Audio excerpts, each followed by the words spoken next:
This is not my meme. I did not make this, but it's going around and pretty much encapsulates what's happening with pirate software. Here you have it.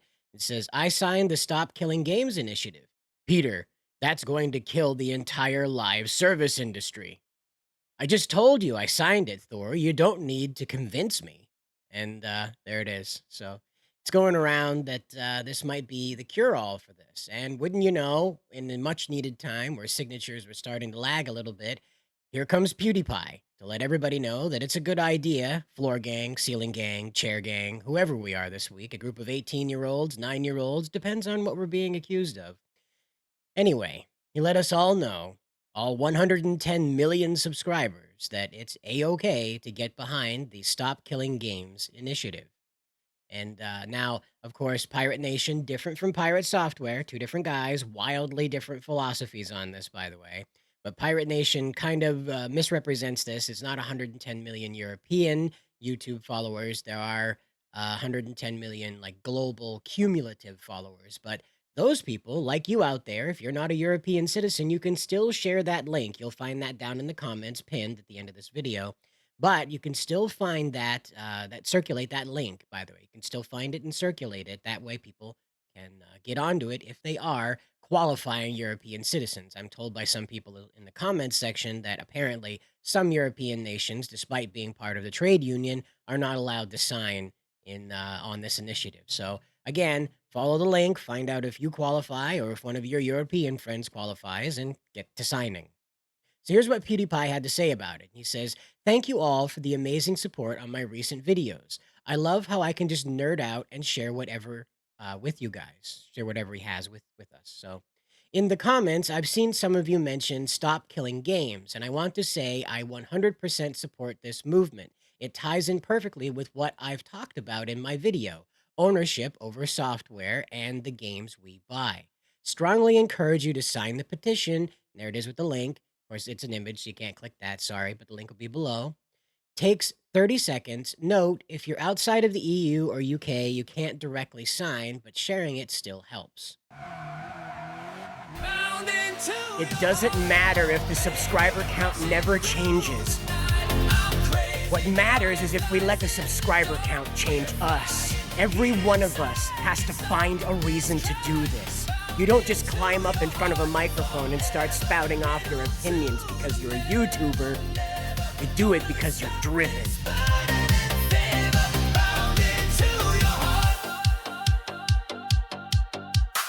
There you go. You got it from the man with the biggest PP out there. You know what I mean. But yeah, the floor gang master himself lets us know that this is not going to hurt to share around. And in fact, this brought on another heavy hitter to come out and bring his opinions to light, which was Mutahar over at Some Ordinary Gamers. Here's what he had to say about it. Now, we skip to the end here because it's a nice long video that analyzes the games that are still live. So I'll put a link to Mutahar's video here if you want to find out these older online service games, live service games. They are Some of them are still active, even if there are only 20 people playing them. But Mutahar explains how this is possible in his video. But what I want to highlight is this right here. But down the road, if all of this does get introduced and passed, it means that all of us gamers around the world benefit because game preservation becomes codified.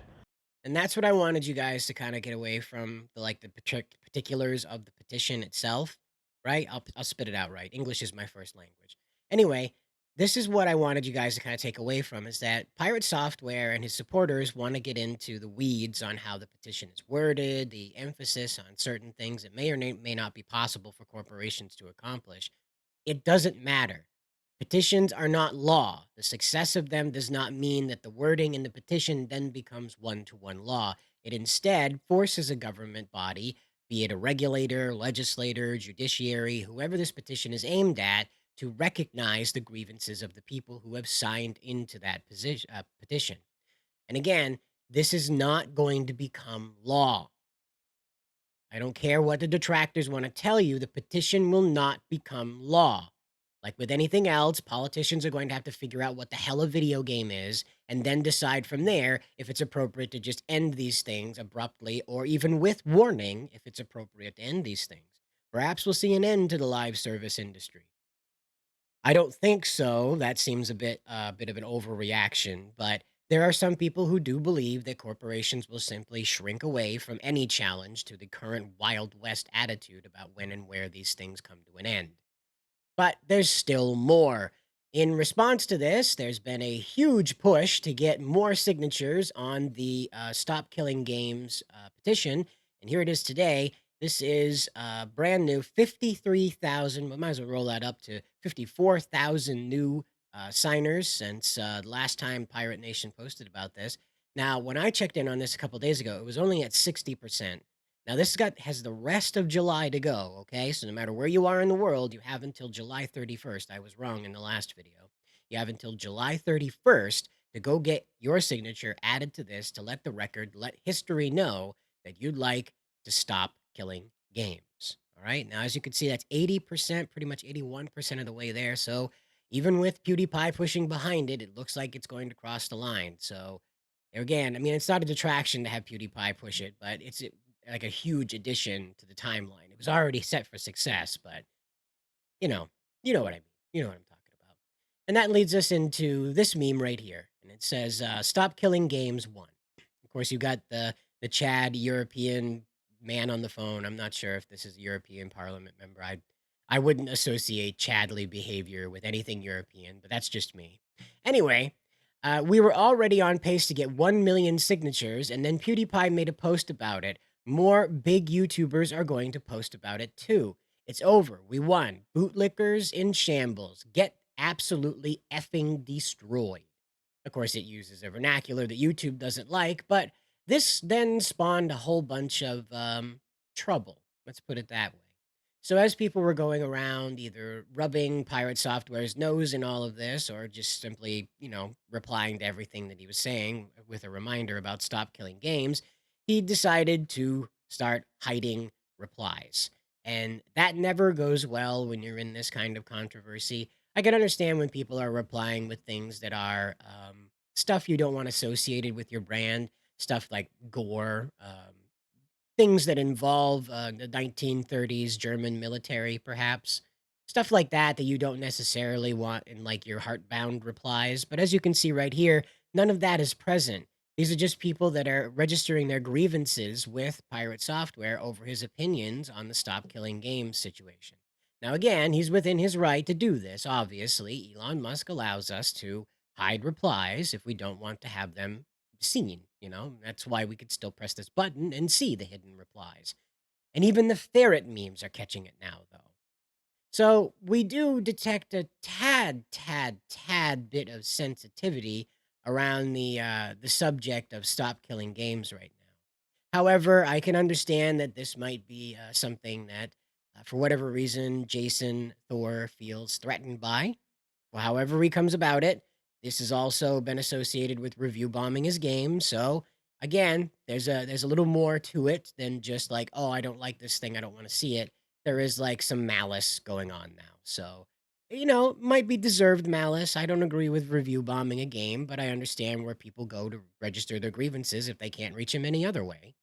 It's just how the internet works. It's internet culture, if you will. When you step in it, you always step in it big time. So don't step in it. It's that simple.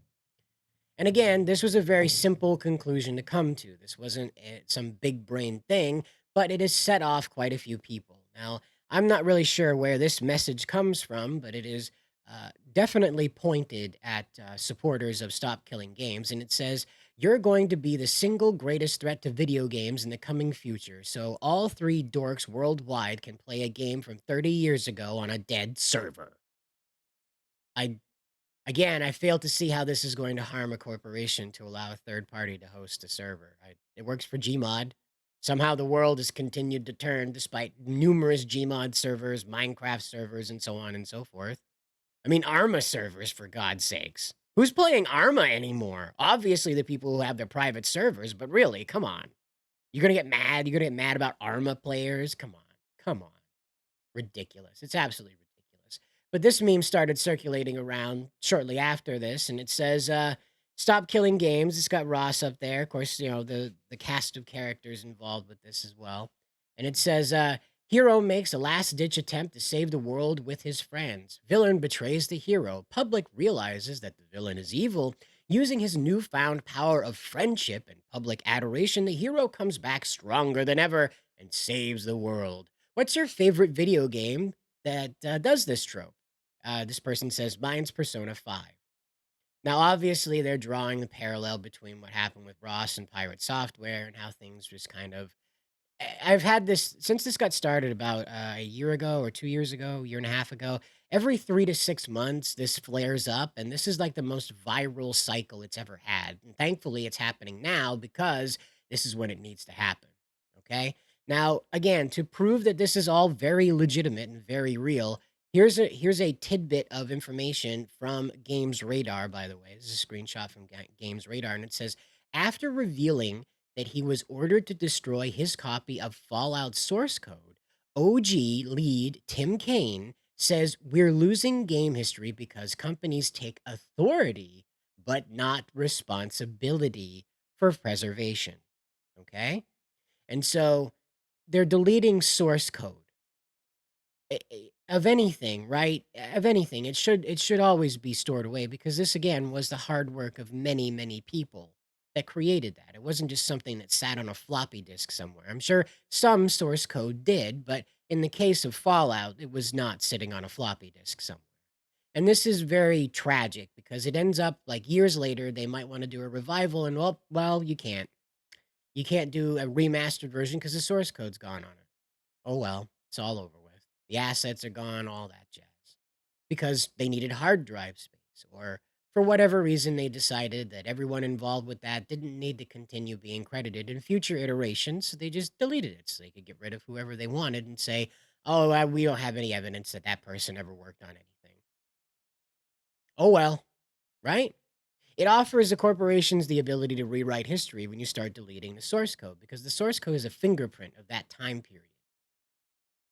It's indicative. It's a living well, I wouldn't say living, it's a electrified, animated version of that instance in history.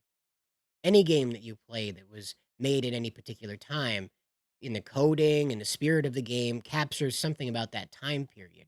And as they continue to erase these things, continue to make them harder to access, well, then they get to rewrite those time periods to whatever they want in order to fit a new marketing scheme. It doesn't have to be nefarious Lex Luthor stuff like they're trying to depopulate the world. It could just be that they're lazy and they don't want to keep track of 30 years worth of games franchise history. And so they just delete stuff so they don't have to worry about it anymore. That's the logic of people who only want to make money, okay? And sometimes that comes off as evil. Most of the time, it's just stupid. It's just raw stupidity because they're not engaged in the process of making the game for the purpose of making the game. They're engaged in the whole process in order to make money. Money doesn't care about nostalgia unless that nostalgia pays. And if it's not paying right now, well, it's not going to pay later for whatever reason, and they're going to delete it before it ever has a chance to pay off on that nostalgia. And that's just how it's going right now. You guys can feel however you like about it. You'll have to let me know what you think down in the comments below. But this right here is a prime example of why we need to have Stop Killing Games, because eventually the corporations are just going to delete the entire game from existence. So that way, in the iterations that you have on your digital library, those are gone. Well, the source code's gone. That game is gone. It's over with, unless you owned a physical copy of it and if they ever existed in physical form, right? Think about that. But as always, guys, good luck out there.